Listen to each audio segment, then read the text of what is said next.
Descrie o situație în care managerul tău nu a fost disponibil în timpul unui moment de criză. Cum ai gestionat situația? Cu cine te-ai consultat? Care este scopul acestei întrebări? Recruiterul este interesat să afle nivelul tău de autonomie, abilitatea de a lucra independent, fără suport din partea altora. Nu există răspunsul corect la această întrebare. Capacitatea de a fi autonom este un criteriu foarte des căutat în prezent de către angajatori.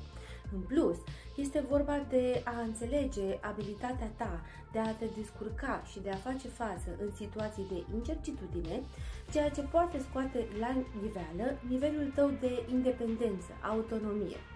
Totuși, am pregătit pentru tine 3 variante de răspuns care sper să te inspire. Încă o dată, motivul pentru care fac aceste filmulețe nu este acela de a copia exact cuvintele pe care le folosesc, ci de a te identifica și tu în situațiile respective și de a te ajuta să construi un răspuns.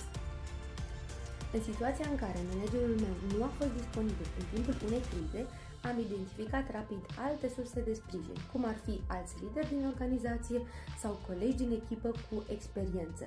Am discutat cu acești colegi despre situațiile de criză și am lucrat împreună pentru a identifica cele mai bune soluții posibile.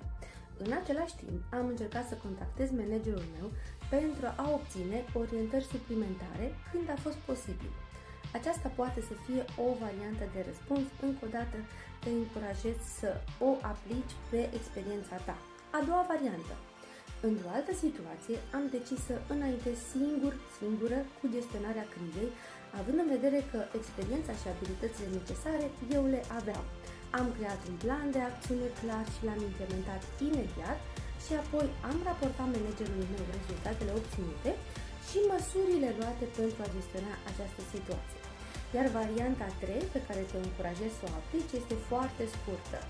Greșește. E normal să greșești. Greșeala face parte din evoluția noastră. Mi se pare mai important să încerci să rezolvi problema așa cum știi tu și poți, decât să nu faci nimic. Mai bine acționează decât să nu acționezi. Sper să te ajute sfaturile mele. Sunt aici dacă ai întrebări.